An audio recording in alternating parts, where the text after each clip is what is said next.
হলেন? আমরা এসেছি, আমরা খালেদা আমরা এসেছি ফুটবল খেলাধুলা দেখতে এসেছি। এটাই আমরা বিএনপি করে বিচার।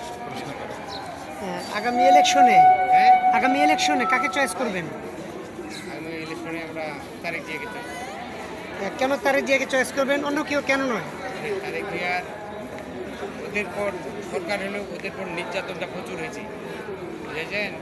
নির্যাতিত কোনো সরকার এইরকম নির্যাতিত কোনো সরকার কিন্তু হয়নি এই সরকারের। এই জন্য আমরা তারেক জিয়াকে ভালোবাসি।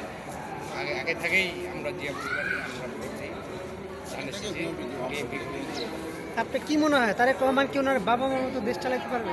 পারবে। কেন, কোন দিকটা দেখে বলছে? দেখছি আগে যতই গুলো ভুল করে থাকে একটা মানুষের বলতে পারে, এখন দেশ বেশ তারিখ দিয়া ভালো ভালো। আপনার এলাকায় ভোটার কিরকম বিএনপি? আমাদের এলাকায় বিএনপি ভোটের বেশি। আপনার নাম ঠিকানা একটু বলবেন? বলেন, নাম ঠিকানা একটু বলেন জোরে। আমার নাম সাইরুল, বাড়ি পীরগঞ্জ, ঠাকুরগা পীরগঞ্জ, 3 আসন। ঠিক আছে। আপনার এলাকার যে নমিনেশন পেয়েছে বিএনপির পক্ষ থেকে, তার সম্বন্ধে কিছু একটু বলেন।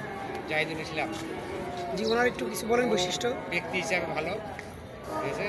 ওই জন্য আমরা জাহিদুল ভাইয়ের পক্ষ থেকে আমি ভোট করতেছি। আমি ওই জানিস মার্কায় আমি জাহিদুল এই যে 3 বারের সাবেক সফল প্রধানমন্ত্রী এখানে শুয়ে আছে, কষ্টটা কিরকম লাগতেছে? খুব কষ্ট লাগে। এই নির্যাতিত, এই সরকারের মতো নির্যাতিত কোনো সরকার হয়নি। এই যে নির্যাতিত হয়েছে। থ্যাংক ইউ, আপনাকে অসংখ্য ধন্যবাদ।